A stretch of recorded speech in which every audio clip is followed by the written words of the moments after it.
వచ్చే నెలాఖరులో స్థానికం 23న పిఎస్సి సమావేశం సీనియర్ నేతలు అభిప్రాయాల సేకరణ ఆ తర్వాతే ఎన్నికలపై చర్చ ఎన్నికలపై నిర్ణయం ఏదైతే ఉంది రైట్ ఏదేమైనా కూడా స్థానిక సంస్థల ఎలక్షన్లకు సంబంధించిన దాంట్లో ఈసారి బీసీ డిక్లరేషన్ అమలు కాదు అని చెప్పేసి కూడా స్పష్టంగా తేలిపోయినమాట వాస్తవం ఎందుకంటే ఢిల్లీలో కామారెడ్డి బీసీ డిక్లరేషన్కు నీళ్లు వదిలిపెట్టి కాంగ్రెస్ ఇక్కడికి వచ్చింది ఇక వాళ్ళు చేయరు బీసీ డిక్లరేషన్ అమలు కాదు సరే అది ప్రజలు లేకపోతే బీసీ సోదరులు ఏం నిర్ణయిస్తారు అనేది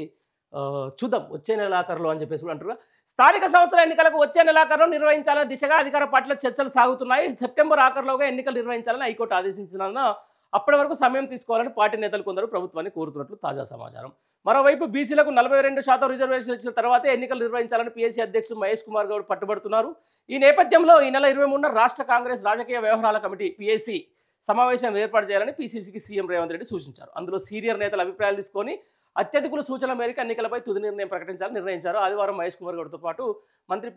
పొన్నం ప్రభాకర్ మాజీ ఎంపీ విహెచ్లు జూబ్లీహిల్స్లోని సీఎం నివాసానికి వెళ్లి స్థానిక సంస్థల ఎన్నికలపై సుదీర్ఘంగా చర్చించారు కొందరు మంత్రులు వెంటనే ఎన్నికలు పెట్టాలని కోరుతున్న విషయం వీరి మధ్య చర్చకు వచ్చినట్టు సమాచారం బీసీ రిజర్వేషన్ కోసమే కులగణన సర్వే చేసి అసెంబ్లీలో బిల్లు ఆమోదించి రాష్ట్రపతికి పంపినందువల్ల దానికి కట్టుబడి ఉన్నామన్న సందేశాన్ని ప్రజలకు పంపాల్సి ఉందని ముగ్గురు నేతలు సీఎంకు చెప్పినట్టుగా తెలుస్తోంది సిగ్గుండాలి సిగ్గు అంటే ఖచ్చితంగా ఉండాలని చెప్తున్నాను ఎట్టి పరిస్థితుల్లోనూ 6 నెలల లోపల బీసీ డిక్లరేషన్ అమలు చేస్తాము 42% రిజర్వేషన్లు ఇస్తామని చెప్పినటువంటి ఈ సిగ్గులేని ప్రభుత్వం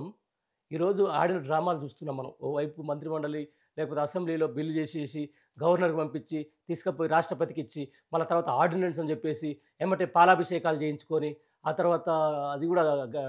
గవర్నర్ చేతిలో బీగిపోయినట్టు చేసి మళ్ళీ రాష్ట్రపతికి పంపించి జంతర్ మంతర్ దగ్గర పోయి మొత్తం అసలు బీసీ నాయకులను తీసుకుపోయి మొత్తం ఏదో అంతా సాధించినట్టు తీసుకొని పోయి ఇక మేము ఢిల్లీకి మేము గలీలో తేల్చుకుంటామని చెప్పేసినటువంటి లత్కోర్ మాటలు మాట్లాడినటువంటి ఈ యొక్క బీసీ నేతలు ఈరోజు మాట్లాడుతున్న తీరేందంటే కామారెడ్డి బీసీ డిక్లరేషన్కు ప్రభుత్వం తిలోదకాలు ఇచ్చినా వాళ్ళకు సూచనలు చేస్తున్నారంట ఏమని అసెంబ్లీలో బిల్లు ఆమోదించి రాష్ట్రపతికి పంపినందువల్ల దానికి కట్టుబడి ఉన్నామనే సందేశాన్ని ప్రజలకు పంపాల్సి ఉంటుంది పట్టుబడి ఉంటే కావాలి రిజర్వేషన్లు కావాలి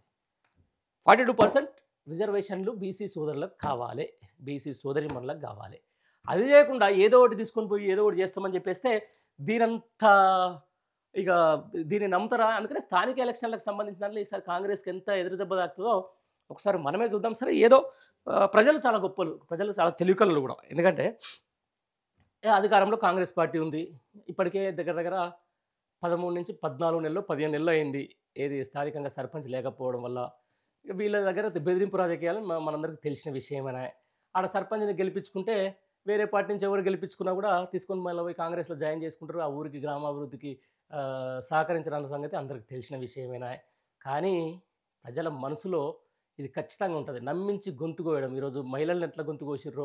ఈరోజు బీసీలను ఎట్లా గొంతు కోసిర్రో ఈ ప్రభుత్వ తీరు ప్రతి ఒక్కరు కూడా ఎండగడుతున్నమాట వాస్తవమే మరొకసారి బీసీ సోదరులకు క్లియర్గా నేనైతే చెప్పదలుచుకున్నా బీసీలకు పెద్ద ద్రోహం చేసే పార్టీ ఏదైనా ఉందంటే అది ఖచ్చితంగా కాంగ్రెస్ పార్టీ ఆ తర్వాత బీజేపీ పార్టీ నిజం చెప్తున్నాను అంతో ఇంతో బీసీలకు మేలు జరిగిందంటే ఖచ్చితంగా దీంట్లో పడ్డా మీద పడ్డా మీరు అందరూ ఆత్మపరిశీలన చేసుకోవాలి ఒకసారి అంతో ఇంతో బీఆర్ఎస్ హయాంలోనే బీసీలకు కొంచెం న్యాయం జరిగింది అంతకన్నా ముందు తెలుగుదేశం హయాంలో కొంచెం ఇది బీసీలకు న్యాయం జరిగిన మాట వాస్తవం దానికంటే ఎక్కువగా బీఆర్ఎస్ హయాంలో జరిగింది కానీ ఈ కాంగ్రెస్ పార్టీ 60-70 ఏళ్ళలో ఈరోజు రెడ్డిల పెత్తనం కిందనో లేకపోతే ఇంకో కులం అగ్రకుల పెత్తనం కిందనో ఈరోజు బీసీలను అనగదొక్కిన మాట వాస్తవమే ఇక బీసీ పార్టీ అని చెప్పుకున్న బీజేపీకి అయితే అసలు దీని మీద మాట్లాడేందుకు కూడా అసలు కనీసం నోరు రావట్లేదు ఈ రెండు పార్టీలు కలిసి ఈరోజు బీసీలను చేసిన మోసానికి స్థానిక సంస్థల ఎలక్షన్లో ఏ విధంగా తీర్పిస్తారో ఏ విధంగా బుద్ధి చెప్తారో బీసీ సోదరులకు మీ విజ్ఞతకే వదిలేస్తున్నా